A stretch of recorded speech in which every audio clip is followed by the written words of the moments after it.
गोष्टी अत्यंत महत्वाच्या आहेत. कमिटमेंट, पॅशन आणि इंटिमसी, ह्या 3 गोष्टीचं मिळून प्रेम वेगवेगळं जे आपल्याला दिसतं ते त्यामुळेच दिसतं. इंटिमसी काय आहे? जवळीकता, भावनिक जवळीकता. एखाद्या व्यक्तीविषयी आपल्याला वाटणारी खूप जवळची असण्याची जी भावना आहे, त्या व्यक्तीला आपण काहीही सांगू शकतो. ती जी व्यक्ती आहे ती आपल्याला विदाऊट जजिंग आपलं सगळं ऐकून घेईल, आपल्याला समजून घेईल. ही जी भावना आहे ती येते इंटिमसीमध्ये. पॅशन काय आहे? तर ती ऊर्जा आहे, एक फायर आहे.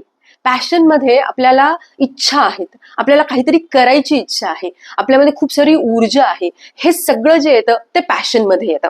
पॅशन मध्ये आतुरता आहे, मला ते पाहिजे आहे, ही जी भावना आहे ती पॅशन मध्ये आहे. आणि तिसरं काय आहे? कमिटमेंट. कमिटमेंटमध्ये एखादी व्यक्ती जी आहे ती आपल्यासोबत असणार आहे. भावनिकरित्या मला स्थिरता किंवा ओव्हरऑल सिक्युरिटीची जी भावना आहे ती कमिटमेंटमधनं येते. नात्यांमध्ये कमिटमेंट आपण पाहिजे म्हणतो. प्रेमामध्ये हे सगळ्या 3 गोष्टी येतात.